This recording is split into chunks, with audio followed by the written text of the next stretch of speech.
गोविन्दस्य बुद्धिमत्ता। पूर्वं राधापुरे गोविन्दः नाम आपणिकः आसीत्। सः मधुरखाद्यानां वाणिज्येन बहु धनं सम्पादितवान्।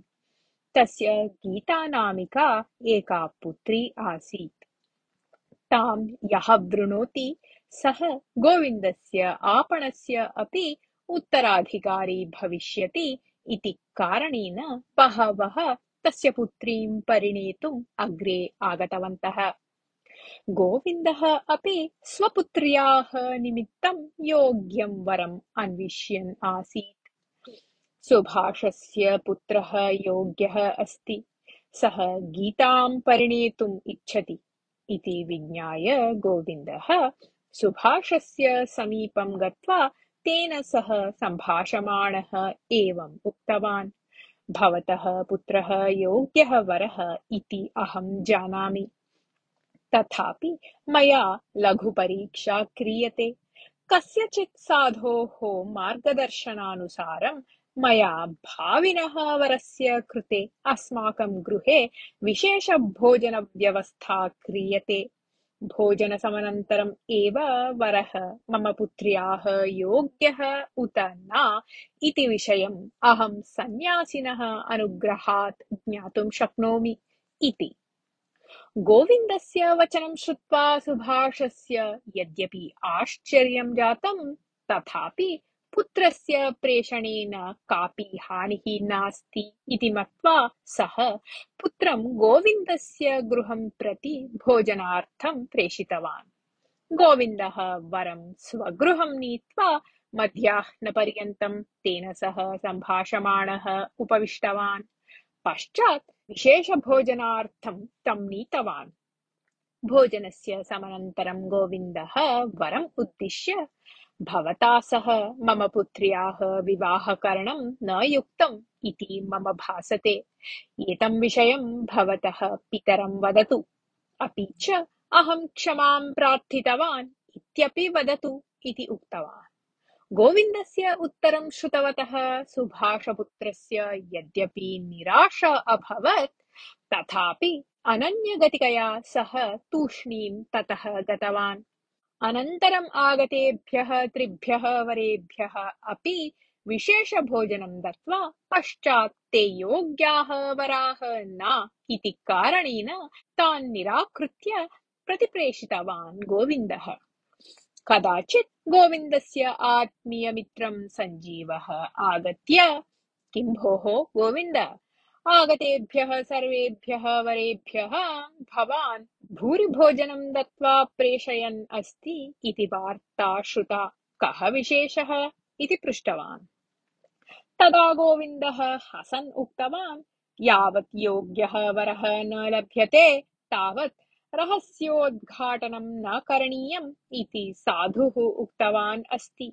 अतः तावत्पर्यन्तं सहनया प्रतीक्ष्यताम् इति। तदा सञ्जीवः अपि हसन्, भवतु, भवान् यथा इच्छति तथैव करोतु नाम, मम कोऽपि आक्षेपः नास्ति। जयपुरे मम भगिनी अस्ति खलु, तस्याः तृतीयः पुत्रः भवतः पुत्र्याः योग्यः वरः इति अहं भावयामि।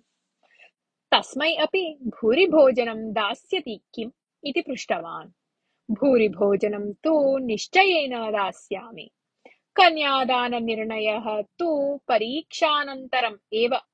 श्वः एव तं भोजनार्थम् आह्वयाम इति उक्तवान् गोविन्दः।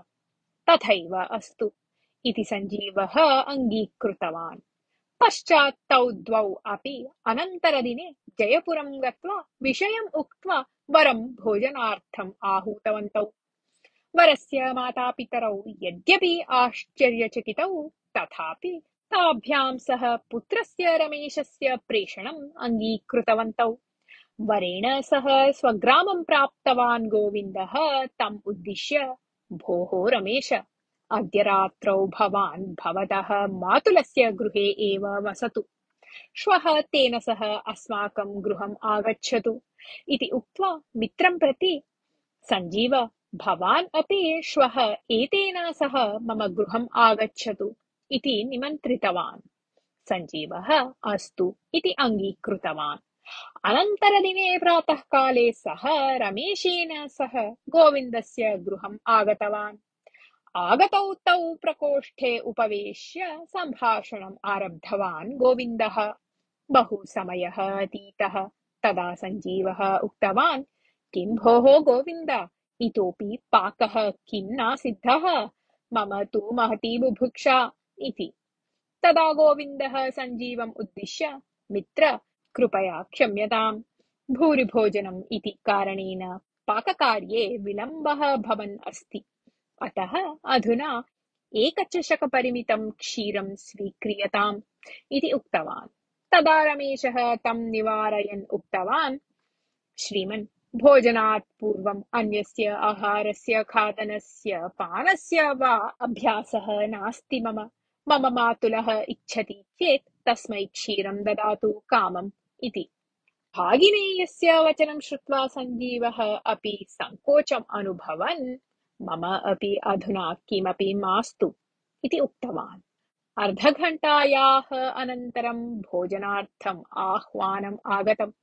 भोजने अनेकविधानि भक्ष्याणि व्यञ्जनपर्पटादीनि च आसन्। सर्वं 3 पर्णेषु परिविष्टम् आसीत्। गोविन्दः तौ उपवेष्टुम् उक्त्वा स्वयम् एकत्र उपविष्टवान्। सञ्जीवः आगत्य मित्रस्य पार्श्वे उपविष्टवान्। किन्तु रमेशः तथैव स्थित्वा, श्रीमन्, पर्णे आवश्यकतातः अपि अधिकम् एव परिविष्टम् अस्ति। तत्सर्वम् अहं खादितुं न शक्नोमि। अतः इदानीम् एव ततः किञ्चित् निष्कासनं वरम् इति उक्तवान्। पाषाणमपि जीर्णयितुं सामर्थ्यं भवेत् एतस्मिन् वयसि। सङ्कोचः मास्तु, सम्यक् भोजनं करोतु इति उक्तवान् गोविन्दः। तदा रमेशः, मिताहारस्य अभ्यासः दीर्घकालम् आरोग्यं सम्यक् रक्षिष्यति। सः विचारः भवता अपि ज्ञातः स्यात् एव खलु इति उक्तवान्। ततः गोविन्दस्य सूचनानुसारं गीता तस्य पर्णात् किञ्चित् आहारं निष्कासितवती। अनन्तरमेव रमेशः भोजनं कृतवान्। भोजनस्य अनन्तरं ताभ्यां ताम्बूलं यच्छन् गोविन्दः रमेशम् उक्तवान्, किं भोः रमेश, अस्माकं गृहस्य भोजनं भवते न अरोचत इति भावयामि। अतः एव भवान् सम्यक् भोजनं न कृतवान् इति। तदा क्षणं यावत् मौनं स्थित्वा रमेशः, तथा किमपि न, भोजनं तु बहु सम्यक् एव आसीत्, किन्तु अहं यावदपेक्षितं तावदेव खादितवान् इति वदन्, कृतं पाकम् इतोपि रुचिकरं कर्तुं कथं शक्यम् आसीत् इत्यपि उक्तवान् विस्तरेण। तस्य वचनं श्रुत्वा गोविन्दः सन्तोषेण, भोः सञ्जीव, एषः एव मम पुत्र्याः योग्यः वरः इति साधुः मम कर्णे वदन् अस्ति इति उक्तवान्। तदा सञ्जीवः, भवान् साधोः विषयं कल्पयित्वा वदन् अस्ति इति अहं जानामि। भवान् कीदृशीं परीक्षां कृतवान् अस्ति कृपया विवृणोतु तावत् इति गोविन्दम् उक्तवान्। सञ्जीवस्य वचनं श्रुत्वा गोविन्दः उच्चैः हसन्, सञ्जीव, अहं मधुरखाद्यानां वाणिज्यं करोमि इति भवान् जानाति एव। तादृशे आपणे उपविश्य वाणिज्यं यः करोति तस्य जिह्वानियन्त्रणं भवेत् एव। अन्यथा लब्धस्य सर्वस्य भक्षणेन केषुचित् एव दिनेषु तस्य आरोग्यं नष्टं भवेत्। अपि च यः खाद्यनिर्माणविषयं जानाति सः एव रुचिकराणि खाद्यानि निर्माय वाणिज्ये अधिकं लाभं संयादयति। तदर्थम् एव अहम् एतादृशीं परीक्षां कृतवान्। भवतः भागिनेये मया अपेक्षिताः गुणाः सर्वे सन्ति। भवतः कृपया एव एतादृशः वरः लब्धः अस्ति। इतः परम् अहं मम पुत्रीं वाणिज्यं च एतस्मै समर्प्य निश्चिन्ततया जीवितुं शक्नोमि इति उक्तवान्। तदा सञ्जीवः आश्चर्यम् अनुभवन्, किं भोः, जामातुः चयनं केवलं भवतः इच्छानुसारमेव प्रचलति किम्? पुत्र्याः अङ्गीकारः न अपेक्षितः किम् अस्मिन् विषये इति पृष्टवान्।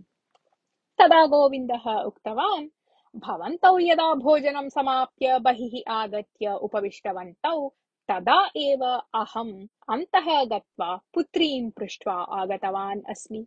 मम पुत्री अपि एतं वरम् इच्छति, अतः अधुना रमेशस्य सम्मितमात्रम् अपेक्ष्यते इति। तदा सञ्जीवः भागिनेयं पश्यन्, किं भोः रमेश, भवतः अभिप्रायः कः? भवान् एतस्य पुत्रीं परिणेतुम् इच्छति किम्? निस्सङ्कोचं स्वस्य अभिप्रायं वदतु इति उक्तवान्।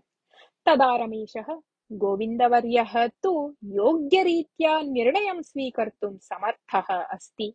तादृशम् उद्दिश्य अहं भवतः पुत्रीं नापरिणेष्यामि इति वक्तुं कथं वा शक्नोमि इति उक्तवान्। अहो, भाविनः जामातुः मुखात् अधुना एव श्लाघनं प्राप्तवान् खलु भवान्? अहो बुद्धिमत्ता भवतः इति वदन् सञ्जीवः मित्रं गोविन्दम् अभिनन्दितवान्। कथा समाप्ता।